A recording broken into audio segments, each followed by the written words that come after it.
I did an interview with Michael Saylor, the Bitcoin God, because he has been really doing a lot of great work for Bitcoin.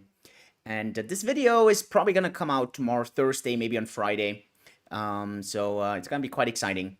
And I want to give you 5 takeaways out of this. And so when you're watching this, maybe you can, get your own takeaways, but maybe also you see a bit of the arounds of that. And it's quite interesting. You'll see. So have a lot of fun with today's video.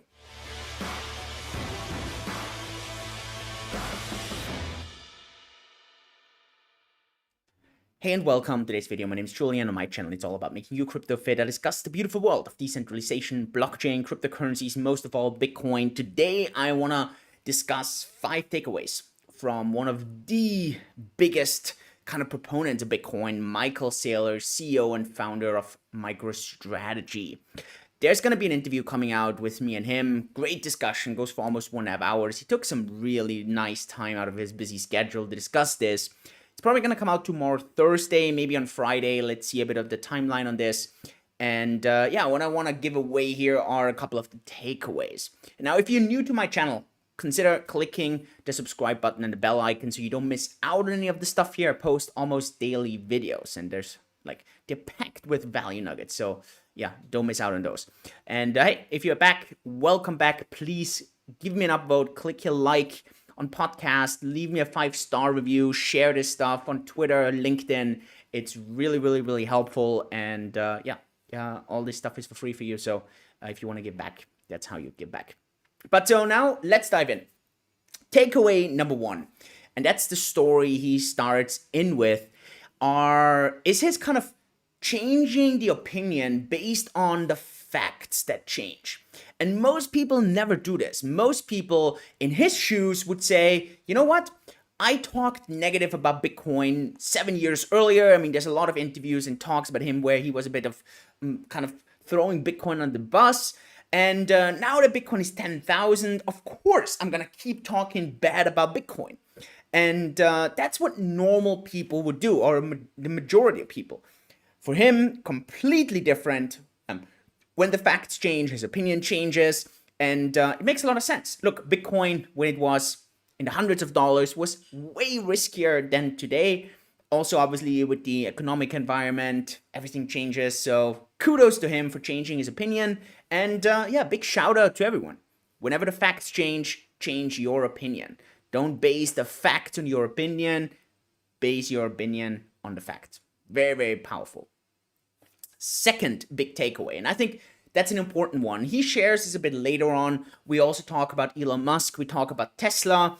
And one thing you will hear in there that I believe that he believes that he obviously has an impact on Bitcoin. And the more he talks about Bitcoin, the more people he can impact with it, the higher the price will go. And to be honest, that was the same reason why I actually started this entire movement of being cryptofit. Because for me, it was the same thing. I invested my own money and I thought, hey, you know what?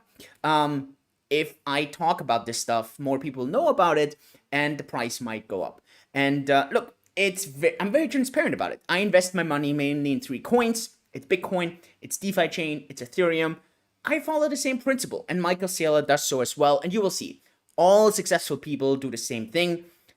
They, most of the time, like to invest a lot of their money in things that they believe they can have a positive impact on.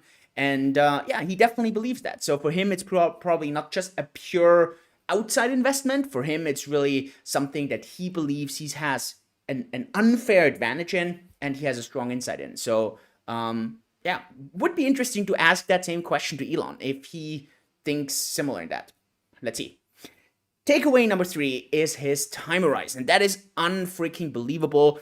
He talks about, and we talk about the different kind of fluctuations, right? I mean, we did this interview, especially over the past couple of days, when a lot of people got nervous because the Bitcoin price dipped by like 22%. And he didn't even care. And again, some people say, oh, he has so much money. No wonder he doesn't care.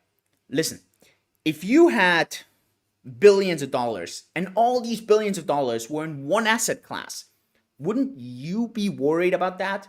He doesn't care about it one bit because he talks about the different time horizons, and his time horizon is years, right? We talk about, like, even when I ask him about price predictions, he says, look, it's impossible for me to give you a price prediction for the end of the year, but I love to talk about the next 10 years. And I think Bitcoin is going to do 100x over the next 10 years. Could be possible, right? But that just shows what he focuses on, what are the key things for him, and how the average Joe out there thinks, right? So, and again, I always believe your actions mirror your thoughts and your thinking. So the earlier you start with this constructive thinking, I think the better your actions are. So keep this in mind. Takeaway number 4 was actually a quote he had in there. It's a quote that I'd never heard, and I thought it was fantastic. So I want to give this on to you. And he said, everyone gets the Bitcoin price he or she deserves. Everyone gets the Bitcoin price he or she deserves. And the reason why I found this quote so amazing is because it is 100% true. I learned about Bitcoin in 2011 when it was $1. I didn't deserve that price because I didn't study it. I didn't want to learn about it. I didn't want to dig into the details. And the price I got were around $500. Look, that's fantastic. And you can think about this yourself as well, right? I don't know what price you got. You can let me know in the comments. What's the price that you bought your first Satoshis for, right? Like comparing it to the Bitcoin price. Let me know. And it shows that this is the price each of us deserve with the reference and staying in, right? And that's another thing. And I guess the key thing here is also, it's not so much when you bought your first Bitcoins, but the first Bitcoins that you're still hodling.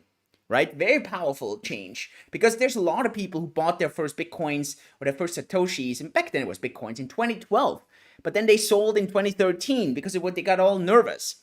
Well, that's because that's what you deserve, right? So key concept.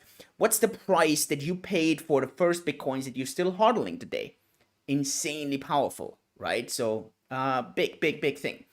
Last takeaway number 5 was regulation. He is extremely optimistic about regulation, and that's a big difference to me. I'm pessimistic about regulation. I believe that governments and states will actually try to regulate and try to tax. He was way more optimistic on that. So that's probably where my and his opinion a bit kind of separate. Let's see who's right.